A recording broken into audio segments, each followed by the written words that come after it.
So we're talking about alpha beliefs, the wolf and the lion. I'm a professional dating coach and I teach guys how to understand the female mind.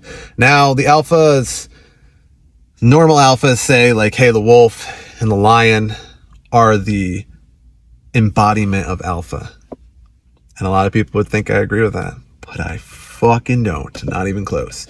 So to look at it, we're looking at things that have claws and teeth, they're aggressive, they go hunt, they attack things all the time.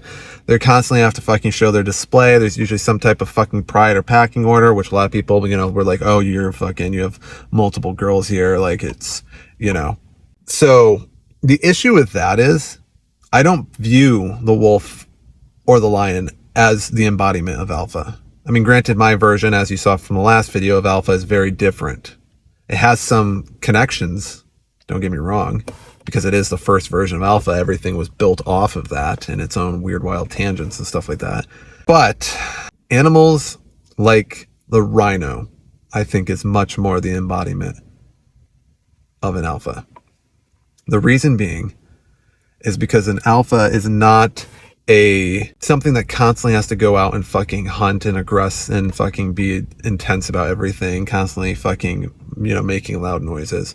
To me, alpha, the best animal would be the rhino. Thick skin that can handle anything, no matter what hate, no matter what's thrown at them, no matter what turmoil, whatever, that thick skin just gets it through. The only thing that really can get through it in most cases is a bullet.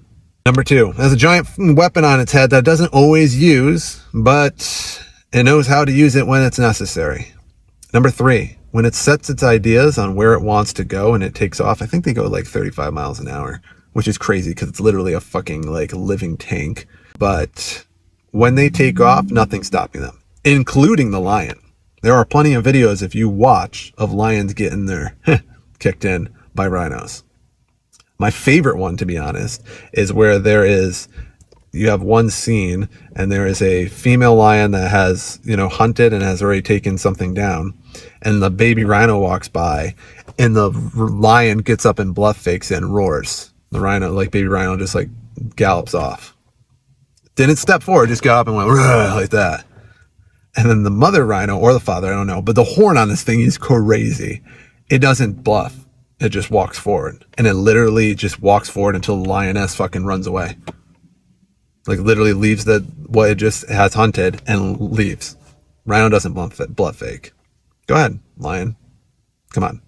That to me is the embodiment of a fucking alpha. Somebody that doesn't constantly have to always show its aggression, but you attack and you will notice this if you look back at my entire history of all my channels. I never attack first. I'll attack back, but I never attack first. That is the embodiment of alpha. It's not the lion. It's not the wolf. Lion and wolf are more neurotic and they have to constantly fucking hunt and shit like that. Rhino is just like, I'm a tank and I really don't care what steps to me. That's the difference. But yeah, some other good honorable mentions. Fucking elephants when they get their fucking, let's call it lust. I know the actual term, but I don't know if I can say it on a TikTok. When they get their lust, and nothing can stop them, including a rhino, because I've watched it happen. Watched that happen too. Hippo, another one. Yep. Those animals. Embodiment. Calm, docile for the most part, but step to them, see how it works.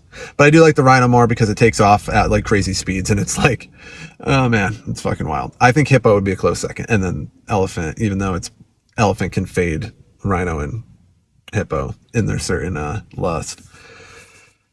But yeah. Those are the animals that Alpha Dom views as alpha.